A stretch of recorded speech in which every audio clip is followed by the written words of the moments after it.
Hey guys, it's Dana with Engadget. I'm here with the HP Envy X2. This is HP's first entry into the Windows 8 laptop tablet hybrid space, and you're going to see this arrive sometime in time for the holiday season. So what you'll see here, we're going to talk just really about the hardware today. HP hasn't added anything on top of Windows 8, so really we're going to just talk about this piece of hardware we have in front of us.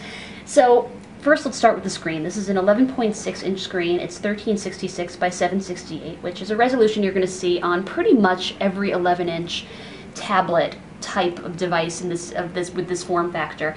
But what makes it special is that it's an IPS display with, touting pretty good viewing angles, which is unusual for a device in this class. Often you'll see companies skimp on the screen quality, but this is actually a bright 400 nit display, and it is IPS, which is a big improvement over many of the products you're going to see hitting the market during this holiday season. And might be good next to just show you what happens when you open that screen. So I'm going to shut it here, but you'll see that there's a built-in mechanism that allows it to rise into sort of an ergonomic wedge here when you open it. So now I have this comfortable angle here for when I type on the keyboard, and the keyboard is pretty comfortable to type on. It does feel very spacious, even though this is a fairly miniature device here, and there's also plenty of room for this image pad here. This is by Synaptics, and of course it supports all the Windows 8 gestures. So if I flick out here with my finger, I'll get the charms bar, and you're going to see that across many devices from many companies this holiday season, but it's really good to know that the touchpad supports that.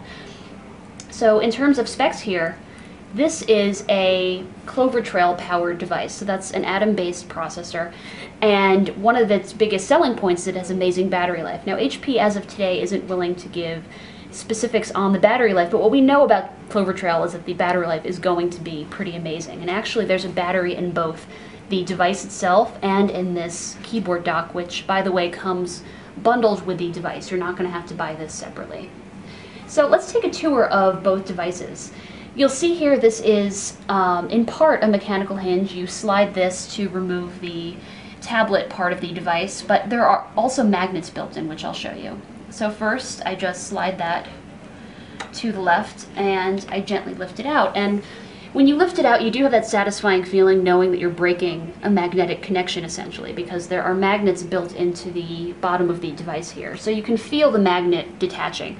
So that's a really comforting feeling there. And then when you put it back in, it makes this really satisfying clicking sound. So it sounds and it also feels very sturdy. So watch this. I'm picking it up with one hand here. I'm really I'm manhandling at this point. I'm shaking it around and it feels very sturdy. I'm not worried that the whole thing is going to go crashing to the floor. So let's do a quick walkthrough of the ports now. I'll start with the actual tablet side of the device.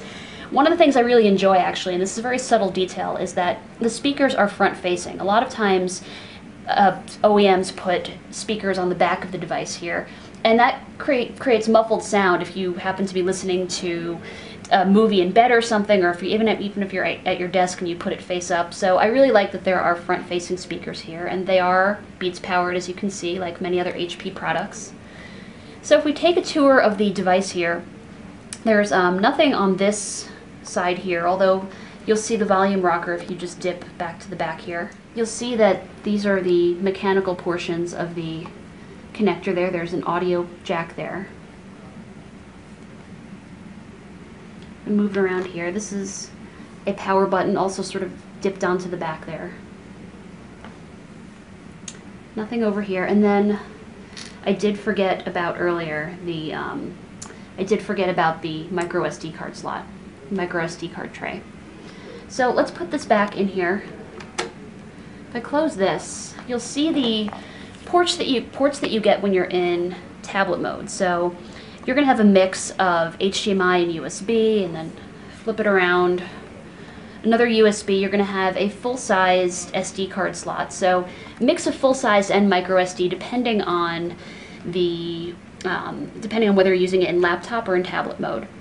So a little bit about just the general overall aesthetic here. This is aluminum clad, as you can see, and it just has a very sturdy feel to it, and all told the combination of the two together is maybe a little bit over 3 pounds, but the weight distribution is pretty even. So the tablet itself HP is saying is around 1.5 pounds. And it's surprisingly light. I mean, you might take a look at this and your first impression might be, oh, it's made of metal. It's a very serious, heavy-looking device. It must feel like armor because it's metal. Not true. It's actually surprisingly light, and it's very easy for me to hold. I was actually taken aback by how light it is. And same thing for the keyboard portion here. This is about 1.6 pounds, so it's really not much heavier, and this also is easy to carry. It would be easy to take around the house, and it would be easy to put into a bag. Of course, easy to combine with the tablet and just pack away like this. So we don't know price yet. We do know it's going to be available in time for the holiday season, so check back and hopefully we'll have more details within the coming months. Thanks a lot.